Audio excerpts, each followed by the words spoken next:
ఏం తమ్ముడు చూస్తున్నాను. ఆ రోజు కమ్మరాజ్యంలో కడపరెడ్డి టైంలో మాట్లాడాలనుకున్నాం, తర్వాత లక్ష్మీస్ ఎన్టీఆర్ లో మాట్లాడాలనుకున్నాం, కానీ ఇప్పుడు చూస్తున్నాను వ్యూహం ట్రైలర్ చూశాను. ఏం తమాషాగా ఉందా మీకు? నా రాజకీయ అనుభవం లేదు మీకు. ఏ రకంగా నా మీద సినిమా తీస్తారు? మీరు నేను ఎప్పుడైనా కలిసామా? మీకు నాకేమైనా గొడవలు ఉన్నాయా? ఎందుకు నన్ను అంత నెగిటివ్ గా చిత్రీకరిస్తున్నారు? మీ ఉద్దేశం ఏంటి? ఇప్పుడు చంద్రబాబు గారు, నా పాయింట్ ఏంటంటే, ఇప్పుడు నేను పాలిటీషియన్ కాదు, నేను రాజకీయ నాయకుడు. నేను ఒక ఫిల్మ్ మేకర్, ఒక మామూలు సిటిజన్ ఆంధ్రప్రదేశ్ స్టేట్ లో. సో మిమ్మల్ని కలవలేదు, రైట్? మిమ్మల్ని కలవాల్సిన అవసరం లేదు కదా. మీరు ఒక పొలిటికల్ లీడరు, 40 years ఎక్స్పీరియన్స్ ఉంది, 3 సార్లు సీఎం చేశారు, సెల్ ఫోన్ మీరే తెచ్చారు, అరేబియా మా సముద్రం కూడా తీసుకురావడానికి ట్రై చేసి మధ్యలో ఎక్కడ అవ్వలేదు. ఇలాంటి రకరకాల హైదరాబాద్ ఇలాంటి కంట్రీ సిటీ లేదు మీరు లేకపోతే. కానీ ఇవన్నీ మీరు చెప్తున్నారు, పాయింట్ 1. దీంతో పాటు ఇంకా ఏమేమి చేశారు ప్రజలు అందరికీ తెలిసిన ఉన్నాయి. మీరు ఎన్టీ రామారావు మీరు కూడా ఎలా కొడిసారు, అది ఎలా చేసి ఎన్నో ఉన్నాయి. వాటన్నిటి నుంచి వచ్చిన నా ఇంప్రెషన్ తోటి ఈ సినిమా చేస్తున్నారు. అప్పుడు మీరు ప్రజల్లో ఏం చేస్తున్నారని తెలిసిన నాలెడ్జ్ కి నేను మిమ్మల్ని పర్సనల్ కలిసి నేను మాట్లాడి దానిలో నుంచి దాని మీద తీయడం కలిసిన, అది నా పాయింట్. అలా కాదు, మీరు ఆ మాదిరిగా చూస్తే జగన్మోహన్ రెడ్డి గారి దగ్గర ఎంత ప్యాకేజ్ తీసుకున్నారో చెప్పండి, మేము అదే ప్యాకేజ్ ఇస్తాము, మమ్మల్ని హైలైట్ గా సినిమా తీయండి మీరు. సార్ మీరు నమ్మిన నమ్మకపోయినా నేను ప్యాకేజ్ కోసం, ఎందుకంటే ప్యాకేజ్ అనేది ఇప్పుడు నేను అలాగూ చెప్తే మీరు ఆల్రెడీ ఫిక్స్ అయిపోయారు కాబట్టి మీరు నమ్మరు, ఓకే? కానీ మీరు ఎంత పెద్ద ప్యాకేజ్ ఇచ్చినా, ఒకవేళ జగన్ గారు ఇచ్చారు అనుకున్నా తీరం. ఎందుకంటే ఎన్టీ రామారావు ఎందుకు తీయగా నామాన్ని తీయట్లేదు. ఎన్టీ రామారావు గారు కొన్న క్యారెక్టర్ ని పోర్ట్రేట్ చేయటంలో అక్కడ జరిగిన దాంట్లో దాని మూలాన తీయగా. సిమిలర్ గా నేను ఇప్పుడు జగన్ గారిని పాజిటివ్ గా చూపిస్తున్నానని మీరు అనుకుంటే, అది నాకు జగన్ గారికి ఇంప్రెషన్, నేను దాన్ని ఎప్పుడు దాయి, ఓకే? సో మిమ్మల్ని హీరోగా పెట్టి సినిమా తీయటం అనేది ప్రపంచంలో స్టీవెన్ స్పీల్బర్గ్, జేమ్స్ కెమెరాన్ వల్ల కూడా అవ్వదు. ఎందుకంటే మీరు ఉన్నదే వినలే మొత్తం మీరు, అందుకని నేను కానీ ఎవరు కానీ మీ మీద సినిమా తీయలేదు. కరెక్ట్ గా మీరు ఎలక్షన్ మూమెంట్ లోనే సినిమా రిలీజ్ చేస్తున్నాం, దాని వల్ల నేను చాలా బాధపడుతున్నా.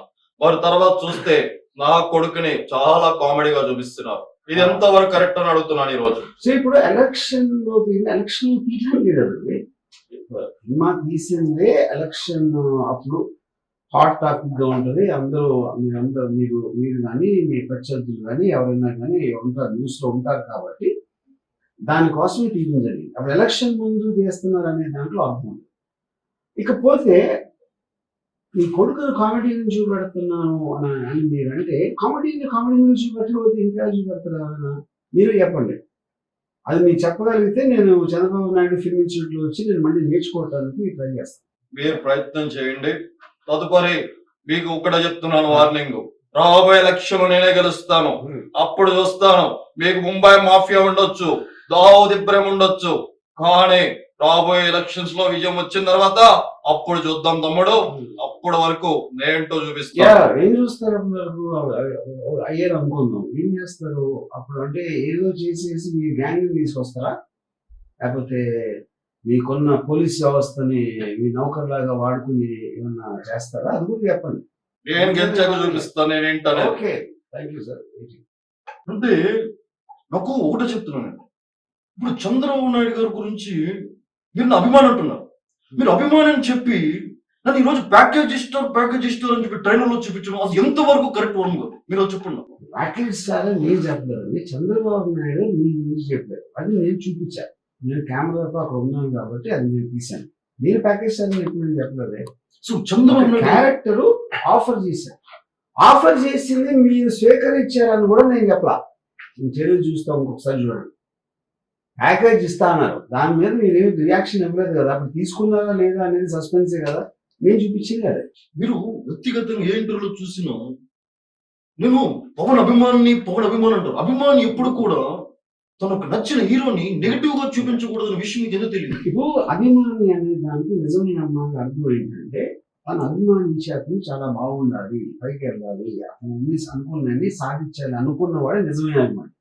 ఊరికని మీ మొహం చూపిస్తే చప్పట్లు కొట్టి దీగమనే కాకుల్లాగా మేకలాగా అరిస్తే అదే అభిమానం అని మీరు అనుకుంటే నేనేం చేయలేదు.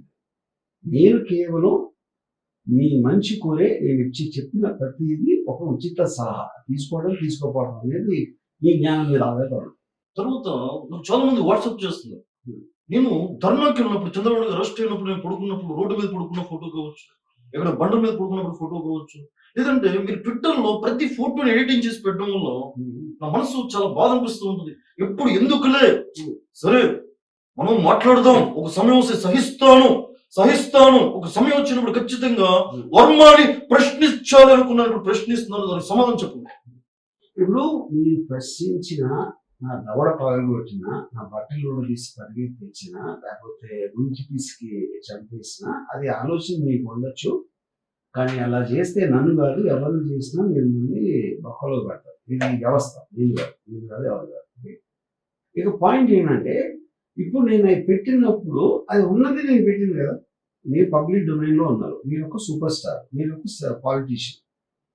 సో పబ్లిక్ డొమైన్లో ఎవరు ఉన్నా సరే, ఎవరైనా సరే వాళ్ళ తోచిన విధంలో ఒక రెస్పాండ్ అవ్వచ్చు దానికి. అప్పుడు నేను 1 month ముందు మీ ఫోటోలు పెట్టాను వ్యూహంలో. మీరు అది చూసి అప్పుడు సిబిఎం గారు అరెస్ట్ అయినప్పుడు నా ఫోటోలు కాపీ కొట్టేది నేను మీ మీద అభియోగం పెడితే ఏం చేస్తారు మీరు? అప్పుడు నా ఫోటోలు నేను తీసిన అదే పోజ్లో అక్కడ మీరు కూర్చుంటే మీరు నా ఫోటోస్కి మీరు వాల్యూట్ ఇస్తున్నారు. మీరు ఆల్రెడీ చేసిన దాన్ని నేను ఇమిటేట్ చేసినప్పుడు మీరు చేయొచ్చు, కానీ నేను చేసిన తర్వాత మీరు పెడితే అప్పుడు ఎవరెవరిని అడగాలి? ఇది ఒక్కసారి ఆలోచించాం. అంటే మీ వ్యక్తిగతంగా మీరు సమాధానాలు బాగానే చెప్తారు, కానీ రాత్రిపూట అంటే ఏ హీరో మీద చూపించిన విధానం కరెక్ట్. మీరు నన్ను ఎందుకు ఫోకస్ చేస్తారు? అందరికన్నా మీరు ప్రతి హీరో కాబట్టి ఒకటి. నేను 2 మీరు ఒక్కరే పాలిటీషియన్ కాబట్టి. 3వది అడ్డదిడ్డంగా ఏమీ కన్సిస్టెన్సీ లేకుండా మాట్లాడే వ్యక్తి మీరు ఒక్కరే కాబట్టి. దానివల్ల అభిమానులు దాడి చేస్తున్న భయం లేదా మీకు? సార్ మీ అభిమానులు నేను చెప్తాను, అది చెప్పిన ఇందాక, అది ఎవరెవరైతే ఆ ఫ్రెండ్స్ బెంచ్ మీ మీటింగ్ దగ్గర ఉండి కైకి నడుస్తారో వాళ్ళు ఫస్ట్ మీ అభిమానులు. వాళ్ళ బుర్రలేని వాళ్ళు. మీ అమ్మాయిలు లేరంటలేదు, కోట్ల మంది ఉన్నారు. మా మదర్ కూడా మీ అభిమాని. వాళ్ళు మీ సినిమాని మిమ్మల్ని అభిమానిస్తారు. మీటింగుల దగ్గరకు వచ్చి అరిసే వాళ్ళ గురించి మీరు క్యారీ అయిపోయి మీ అసలు అభిమానులు మీరు దూరం చేసుకున్నారు. దాంట్లో మా మదర్ మేము కూడా ఉన్నాం. వెనుకలో మోడీ గారు ఆ విషయం మీకు తెలియట్లేదు. మోడీ గారు లాంటి వ్యక్తిని నేను ఈరోజు ఎంతగానో నేను ఆయన వెనక నుండి ఇదంతా చేస్తున్నా. అనంత గొప్ప వాళ్ళు ఉన్నప్పుడు కూడా మీరు కొంచెం కూడా భయం లేకుండా నా గురించి నెగిటివ్ ప్రచారం చేస్తున్నారంటే, నేను మళ్ళా చెప్తున్నాను, ఈ 29న సినిమా ఏ రకంగా రిలీజ్ అయ్యిద్దో, ఎలా రిలీజ్ చేస్తారో చూస్తా.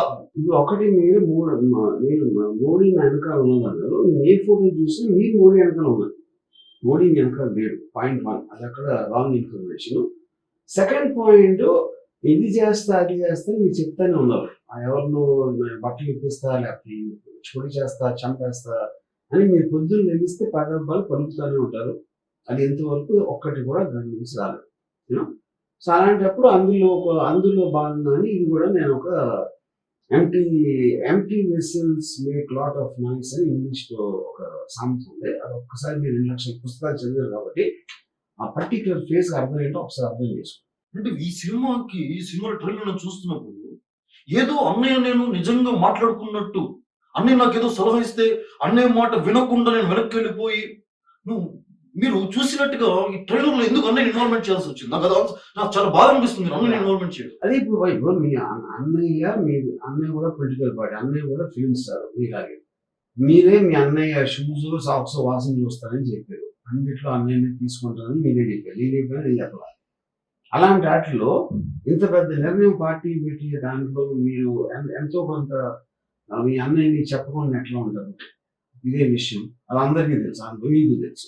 సో అలా చెప్పింది, అలా ఉన్నది, అలా అలా అదే నేను నిర్ణయించాను. నిజంగా వర్మ రాజకీయాలకు దూరం అయ్యే సినిమాల్లో ఎంతో ఉత్సాహంగా ముందుకెళ్తున్న నన్ను ఈ ట్రైలర్ లో పెట్టి వివరమైతే గాని శౌరమైతే గాని వివరం రాదు అన్న డైలాగులు పెట్టావు. నిజంగా మీరు నేను తమ్ముడు పెడుతున్న పార్టీకి నాకు ఎటువంటి సంబంధం లేదు, తమ్ముడికి సలహా మాత్రం ఇవ్వగలుగుతాం. మీరు అలా చూపించడం నిజంగా నాకు చాలా ఆశ్చర్యంగా ఉంది. ఎందుకు మీరు అలా చూపించారు? అదే పాయింట్ అండి. చదివే వైపు నేను చెప్పేది అప్పుడు చిన్న విషయం. ఇప్పుడు మీరు ఒకే ఇంట్లో వచ్చి అంత అనుబంధాలు ఉన్న అన్నదమ్ములు అని అందరికీ కథ వినిపించి మీరు స్టేజ్ మీద ఫిలిం ఈవెంట్స్ లో అంత చెప్పిన తర్వాత 100% ప్రజారాజ్యం పార్టీ అనేది ఫీల్ అనేది కదా జనసేన పార్టీ పెట్టింది. ఎందుకంటే తమ్ముడుగా మిమ్మల్ని ఏమి అనలేక ఆయన ఇంకో పార్టీ పెట్టుకున్నాడు. అప్పుడు మీరు అంత కష్టపడి పైకి వచ్చి పెద్ద స్టార్ అయ్యి మీ తమ్ముడు అవ్వటం వలన తనకు వచ్చిన బూస్ట్ తోటి తను కూడా స్టార్ అయ్యి దాని తర్వాత మిమ్మల్ని మీరు చేసింది కరెక్ట్ కాదు నేను చేస్తా ఇప్పుడు అని జనసేన పార్టీ పెట్టినప్పుడు ఆ జనసేన పార్టీ కూడా అత్యంత దారుణంగా ఓడిపోతే ఎంతో కొంత మీకు ఆనందం కలగకుండా ఎట్లా ఉంటుంది నాకు చెప్పండి. మనిషి అన్నవాడుకి ఉండకుండా ఉంటుందా అనేది అది ఊహించి మేము చేసాం. అది మీరు అనుండొచ్చు, బయట అనుండొచ్చు, లోపల అనుకుండొచ్చు, ఇంట్లో జరిగి ఉండొచ్చు. సినిమా అనేది ఇంటర్ప్రిటేషన్. గాంధీ కస్తూర్బాతో గాంధీ సినిమా తీస్తే గాంధీ కస్తూర్బా బెడ్డుని ఏం ఆడుకున్నారు డైరెక్ట్గా ఎక్కడ తెలుస్తుంది? ఏ సినిమా అయినా కూడా ఇంటర్ప్రిటేషన్. వాస్తవానికి మీరు మొత్తం దగ్గరుండి చూస్తున్నట్టు మొత్తం విన్నట్టుగా మీరు చిత్రీకరణలో అల్లు అరవింద్ కూడా పక్కన పెట్టడం నిజంగా చాలా బాధ అనిపిస్తుంది. అల్లు అరవింద్ ఎందుకు పెట్టాల్సి వచ్చింది అంటే ఆయన కూడా మీ ఇంట్లో ఇంపార్టెంట్ పర్సన్ కాబట్టి మనకి అల్లు అరవింద్ గారు ఫిల్మ్స్ జానీ ఆ టైం నుంచి దానికి ఉన్న వాళ్ళిద్దరికి ఉన్న అభిప్రాయం చాలా సార్లు ఇండైరెక్ట్ గా కూడా పవన్ కళ్యాణ్ చెప్పడం జరిగింది. అందరికీ తెలిసిన ఒక విషయం ఏంటి, మీరు పవన్ కళ్యాణ్ కన్నా ఎక్కువ అల్లు అరవింద్ గారికి ఎక్కువ క్లోజ్. అలాంటప్పుడు మీ ఇద్దరు పవన్ కళ్యాణ్ గురించి వెనకాల మాట్లాడుకోవడం అనేది సహజమే కదా, అది నేను చూపించాను. చూశారు కదా వర్మ, ఈ సినిమాలో నన్ను పెట్టలేదు, లాస్ట్ సినిమాలో నన్ను బాగా పెట్టావు, జ్యోతిని బాగా చూపించావు, నన్ను బాగా చూపించావు. ఇప్పుడు వ్యూహం సినిమాలో జనాలందరూ కామెడీ ఎక్స్పెక్టేషన్ చేస్తున్నారు కదా, ఈ సినిమాలో నేను ఉన్నానా లేదా, నా పాత్ర తీసావా, క్లారిటీ చెప్పేసి. కామెడియన్ లొకేషన్ ఒక అంటే అందుకని సినిమాలో మీ క్యారెక్టర్ అంటే లోకేష్ అంటే పప్పు అంటారు, అతనేనా? మీకు తెలుసు కదా, అందుకని మీరే చేపిస్తారు కదా. అంటే మీరు ఏం చెప్పరు అంటే ఈ సినిమాలో నేను లేను. 191 దేశాలు తిరిగాను. ఈ ఎలక్షన్ లో కూడా నేను క్యాంపెయిన్ చేయబోతాను నెక్స్ట్ ఏపీలో. మీరు నన్ను పెట్టాలి కదా, పెడితే కదా అక్కడ జనాలు చూసి కామెడీ చూసేది. ఎందుకు పెట్టలేదు? నేను అదే చెప్తున్నాను, సినిమాలో కామెడీ అనేది ఇంపార్టెంట్, కానీ మీకన్నా బెటర్ కామెడియన్ నాకు దొరికాడు కాబట్టి ఈ సినిమాలో మిమ్మల్ని పెట్టలేదు. కానీ అతి త్వరలో వేరే సినిమా తీయబోతున్నా, దాంట్లో మీరే మెయిన్ హీరో. ఆ బయోగ్రఫీ తీయాలని ఎప్పటి నుంచో అడుగుతున్నా. వ్యూహం తర్వాత మళ్ళీ శబ్దం తీసేస్తున్నారు. నా శబ్దాల గురించి ఎప్పుడు తీస్తారని అడుగుతున్నాను. మీరు మాట్లాడుతున్నారు, మీరు నెక్స్ట్ టైం ఎప్పుడు అన్ని చోట్ల ఎలక్షన్ పోటీ చేస్తుందో ఏ సంవత్సరం ఎప్పుడైనా అయితే ఆ రోజున ఉట్టి మీరు ఒక్కరే ఉంటారు, ఏకపాత్ర మీ మీద వస్తుంది సార్. తప్పకుండా కావాలంటే జ్యోతి కూడా యాక్ట్ చేస్తుంది, మంచి జ్యోతి యాక్టింగ్. ఇప్పుడు చాలా మంది మొన్న కమరాజ్యంలో కడప రెడ్డిలు తీశారు, అందులో నా క్యారెక్టర్ అన్ని క్యారెక్టర్ కంటే బాగా హైలైట్ అయింది. జనాలు కూడా వ్యూహం 29 రిలీజ్ అవుతుంది కదా, ఆ కమెడియన్ తో పాటు లోకేష్ అనే పాత్రతో పాటు పాల్ పాత్ర కూడా పెట్టుంటే బాగుండేదని జనాల ఎక్స్పెక్టేషన్. పాటలను పెట్టారు ఆ సినిమాలో. జనాలు ఎక్స్పెక్ట్ చేస్తున్నారని మీరు అనుకుంటున్నారండి. ఎందుకంటే మీకు వచ్చిన చోట ఓట్ల నంబర్ చూస్తేనే అలాంటి క్రౌడ్ జనాలు అన్ని ఎవరు అందరండి. లక్షల్లో ఉంటే జనాలు అందరు 2000, 3000 ఓట్లు వచ్చిన మీరు జనాల ఎక్స్పెక్టేషన్ అంటే ఆ జనాల కామెడీయా మీరు కామెడీ అన్నమాట. సర్వే జన సుఖినో భవంతు, సర్వజనులు సంతోషంగా ఉండాలని నాన్నగారు ఆశీస్సులతో ఈ రోజు పార్టీని స్థాపించి ఎంతో విజయవంతంగా ముందుకెళ్తున్న సమయంలో వర్మ, అటు నా అల్లుడిని అలాగే బావగారిని నేను ప్రతిసారి నీతో చర్చించాలనుకున్నా. కలిసినప్పుడు బాగానే మాట్లాడతాం, కానీ కరెక్ట్ గా ప్రతి ఎలక్షన్ మూమెంట్ లో మొన్న బావగారు జైలుకి వెళ్ళి వయసు పెద్దవైనా ఎన్నో ఇబ్బంది పడి వచ్చాడు. ఇప్పుడు ఈ చిత్రంలో మళ్ళా ఆయన అలా చూపించడం, అల్లుడు అలా చూపించడం, నా పిల్లల బాధపడడం, ఇవన్నీ అవసరమా తెలుగు పరిశ్రమలో? అవసరం కనుక చేసాం కదండి. అది టోటల్ దాంట్లో మీరు చెప్పిన అన్నింటి దాంట్లో నా టార్గెట్ ఎందుకు తీసాను అన్న దాన్ని ఆబ్జెక్టివ్స్ రీచ్ అవ్వడానికి నేను చేసింది. మీరేమో అంత పెద్ద కుటుంబంలో ఎన్టీ రామారావు గారి కొడుకు మీరు చేసి అక్కడ ఆ టైంలో మీరు మీ ఓన్ ఫాదర్కి మీరు వెన్నుపోటు పొడిసిన వాళ్ళతో మీరు చేరి అవన్నీ చేసి దాని తర్వాత అన్ని సంవత్సరాలు అయ్యాక మీరు ఆహా ఛానల్లో దానికి జస్టిఫికేషన్ ఇవ్వడానికి కూడా మీరు సీరియల్గా ట్రై చేస్తే, నా ఉద్దేశంలో మార్వలిస్టిక్ గా మాట్లాడితే రియలిస్టిక్ గా కాకుండా అది మీరు ఇంకా పెద్ద వెనుకబడి పొడిస్తారు సీరియల్ గా కన్నా ఎక్కువ మీ ఫాదర్ అని నా ఉద్దేశం. అంటే తెలుగు చలనచిత్ర పరిశ్రమలో ఎంతో మంది ఉన్నారు, అందరి మీద తీయకుండా కేవలం అంటే ఒక బాలకృష్ణ ఉన్నారు అనే భయం లేదా మీకు? నాకు ఎవరి మీద భయం లేదండి. నేనంటే నేను కూడా భయపడను. దాని తర్వాత నాకు తెలియదు అది. సో పాయింట్ అది ఇప్పుడు నేను మీకు సినిమా తీయను, మీరు నాకు చేయరు, నాకు అది లేదు. ఇంకా పర్సనల్ గా నేను ఒక సిటిజన్ గా నా ఒపీనియన్ చెప్తున్నాను సినిమా. కేవలం ఎందుకు బావగారిని మాత్రమే టార్గెట్ చేయాల్సినటువంటి పరిస్థితి, చాలా రాజకీయ నాయకులు ఉన్నారు, ఎన్నో ఉన్నాయి. నేను కూడా పార్టీలో కీలకమైనటువంటి వ్యక్తిగా ఉన్నాను. అలాగే ఆయన అల్లుడు పాదయాత్ర చేస్తున్నాను. ఈ వ్యూహం ట్రైలర్ లో మొత్తం అల్లుడు జంతుకులు తిన్నట్టుగా అది చిత్రీకరించడం, తర్వాత బావగారిని అన్ని ఎందుకు ఈ తెలుగు పరిశ్రమ అంటేనే మన ఇద్దరం ఒక అన్న తమ్ముళ్ళలాగా కలమ్మ తల్లి బిడ్డలాగా ఉండాలి. ఏ డైరెక్టర్ చేయని పని కేవలం మీరు మాత్రమే చేస్తున్నారంటే అది తెలుగు సినీ పరిశ్రమలో ఎంతవరకు సమన్వయం? ఇప్పుడు మీరే పవన్ కళ్యాణ్ గారికి వచ్చే వాళ్ళు ఆలోచన అంటారు మీరే. లేదా బ్రెడ్ వేరు బ్రీడ్ వేరు అని మీరే అంటారు. సెగ్రిగేషన్ చేసినంత ఫస్ట్ మీరు ఫస్ట్ ఆఫ్ ఆల్. దాని తర్వాత తెలుగు ఇండస్ట్రీ అంతా కళామ తల్లి అంటే మీనింగ్ పాయింట్ 1. దాని తర్వాత జంతుకలు చూపిస్తున్న అల్లుడిని అంటే నేను చెప్పాను అది లొకేషన్ నేను చెప్పాలి. మీరు అనుకుంటే మీకు తెలుసు కాబట్టి మీరు ఎందుకు అనుకుంటున్నారు, కానీ ఎప్పుడు తింటా ఉంటాం మీరు చూశారు కాబట్టి మీరు ఇన్ఫర్ చేస్తారు.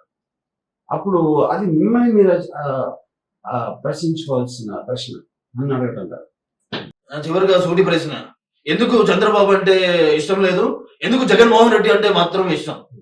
ఎందుకు మీరు జగన్మోహన్ రెడ్డికి మిగతా ఇప్పటికీ చాలా చిత్రాలు లక్ష్మీ ఎన్టీఆర్ ఆ సమయంలో కూడా చాలా ఆవేశపడినటువంటి సందర్భం, మరలా ఇప్పుడు ఇది ఎందుకు దీనికి క్లియర్ ఆన్సర్ అండి. December 29th మీరు ఏదైనా మీ చాలా విలువైన సమయంలో 2 గంటలు కేటాయించి వ్యూహం సినిమా చూస్తే మీకు క్లియర్ కట్ సమాధానం చేస్తాను. సరే, నేను కూడా పెద్ద బడా నిర్మాతలు ఉదయం నేనే ఒక ఎన్టీఆర్ ఆర్ట్స్ తరపు నుంచి మీకు ఇస్తాను. నాన్నగారి మీద ఒక అద్భుతమైన బయోపిక్ తీయండి. రాజశేఖర రెడ్డి గారు చేసిన తప్పు ప్రచారం అది ఎందుకు కేవలం వయస్సు కుటుంబాన్ని మాత్రమే హైలైట్ చేస్తూ సినిమాలు తీయడం, నాన్నగారి చరిత్రను చెప్పలేకపోవడం, బావగారిని నడిపించడం ఎందుకు? వర్మ గారు చాలా ఆవేశంతో అడుగుతున్నా మిమ్మల్ని. డెఫినెట్ గా మంచి ఐడియా అండి. అప్పుడు మీరు చంద్రబాబుతో కలిసి మీ ఇద్దరూ కలిసి మీ ఫాదర్ని ఎలా వెన్నుపోటుకొచ్చారు అనే ఒక దాని మీద చాలా డీటెయిల్ గా సినిమా తీయడానికి మంచి డ్రామా ఉంటుంది. అది మీరే ప్రొడ్యూస్ చేస్తానంటే నాకు ఏమాత్రం అభ్యంతరం. ఏదైనప్పుడు కూడా 29న సినిమా ఏ రకంగా రిలీజ్ చేస్తారో, ఏ రకంగా థియేటర్లో అవుతే నా తెలుగు తమ్ముడు సత్తా ఏంటో, నందమూరి అభిమానుల యొక్క సత్తా ఏంటో చూపించే సమయం నాకు వచ్చింది, బావగారికి వచ్చింది. అలాగే నా తమ్ముడు కళ్యాణ్ అభిమానులు కూడా అందరూ చూస్తారు. 29న మీరు ఒక్కలే, మేము ముగ్గురు. మీ వైపు జగన్మోహన్ రెడ్డి ఉండొచ్చు, ఎవరైనా ఉండొచ్చు, ఆర్జీవి ఎంతైనా ఉండొచ్చు, కానీ ముగ్గురు కలిస్తే ఏ రకంగా థియేటర్లో ఆడతారో రిలీజ్ చేస్తారో మేము చూస్తాం. ఇప్పుడు రజనీకాంత్ సినిమా చూసిండ్రు, సినిమా ఒకటే సింగిల్ గా వస్తుంది. అలాగా మీరు ముగ్గురు వస్తున్నారు, నేను సింగిల్ గా వస్తున్నా, అలాగే జగన్ కూడా సింగిల్ గా వస్తుంది. అంటే మీరంటే వెనకాల జగన్, నాకు తెలిసి ఇదంతా వెనకాల నాకు వెనకాల ముందు ఎవరు ఉండరండి. ఎందుక అన్నట్టు ఎవరు వెనకాల అది ఉండాల్సి, మీరు అందరూ పక్క పక్కన ఉంటారు, ఒకరు కనిపించరు, ఒకరు మాయమైపోతారు, ఒకరు మళ్ళీ తర్వాత వస్తారు. అంత ఇన్కన్సిస్టెన్సీ ఉన్న గ్రూప్ కి నేను ఫస్ట్ నుంచి నేను ఒకదాని మీద నిలబడుతున్నాను. నాకు జగన్ గారు అంటే ఒక మంచి ఇంప్రెషన్ ఉంది, సిబిఎన్ మీద లేదు, దాన్ని నేను ఎప్పుడు మార్చలేదు.